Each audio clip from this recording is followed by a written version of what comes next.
Continuing Matthew 24, from verse 26, part 2. And so, if they tell you, behold, he is definitely in the wilderness, do not go. Or behold, he is certainly in the inner chambers, do not believe. For as the lightning which arises and flashes across the entire firmament from east to west, perfectly likewise will the coming of the Son of Man be.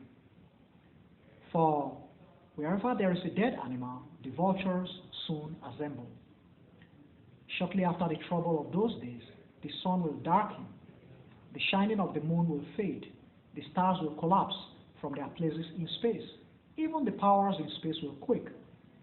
At that point, the sign of the Son of Man will appear in the firmament, and all the nations and dwellers of the earth will grieve and wail as they witness the Son of Man coming on the clouds of heaven with all authority and glorious splendor.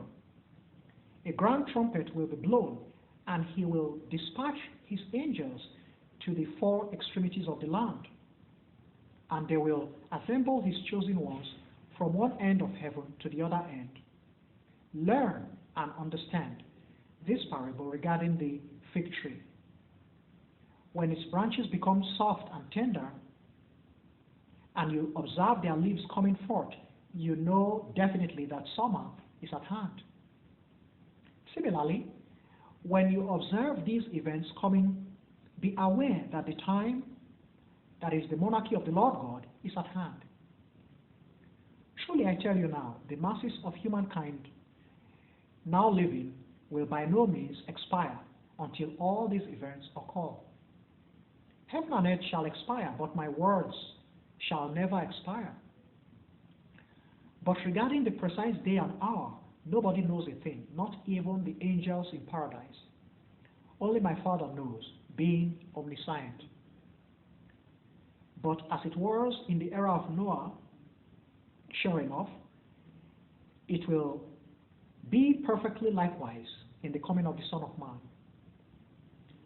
Before the great flood, they continued eating and drinking, and men and women were getting married until the very day Noah proceeded into the ark.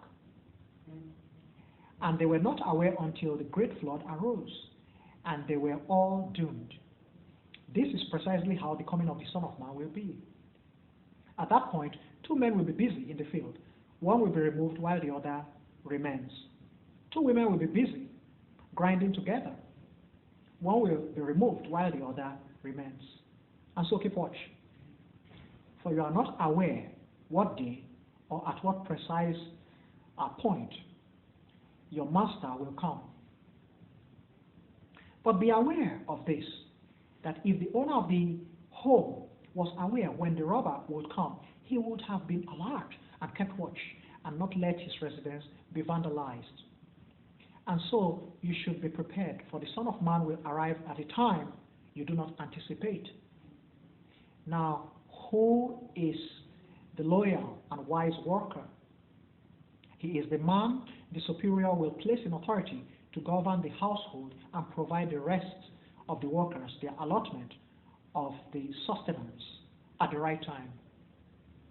How blessed is that worker if the superior finds him diligently doing this when he returns. Truly I tell you now, the superior will place that worker in authority over all that he has.